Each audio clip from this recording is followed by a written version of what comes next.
Blackstone Audio presents Tamed by a Highlander by Paula Quinn. To Vincent, John, and Laurie, it's all about family, and you're the very best. Alas, the Third. Whitehall Palace, Spring 1685. Chapter 1. You're a lass, my daughter, and I'll not have you fighting in a battle. Mairi MacGregor stood with her father in the banqueting hall at Whitehall Palace, staring up at him in mute fury and disbelief. She was a lass.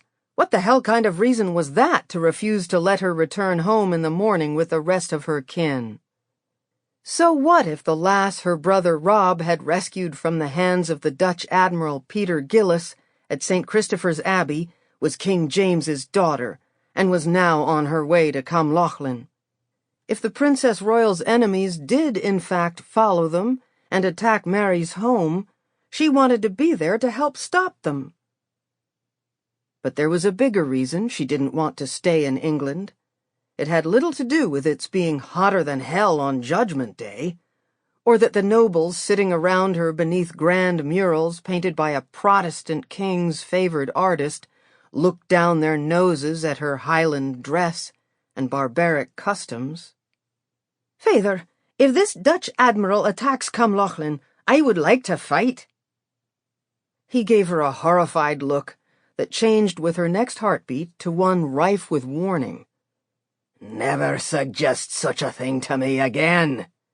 "But you know I can wield a sword," she argued, blocking his path when he moved to pass her.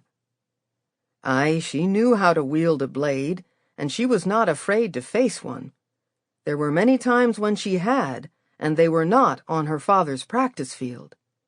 But she could never tell him that she and her brother Colin were part of the Highland rebel militia who cut down Covenanters and Cameronians, those Scottish Presbyterians who had bound themselves to maintain their doctrine as the sole religion of Scotland.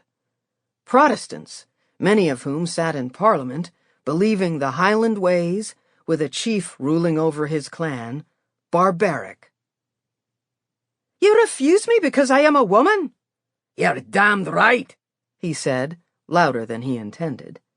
He cut his molten gaze to Lord Oddington, passing them and looking over his shoulder. "You will remain here," he told her, lowering his voice. "Colin will remain as well. I dinna know where you—" Sample complete. Ready to continue?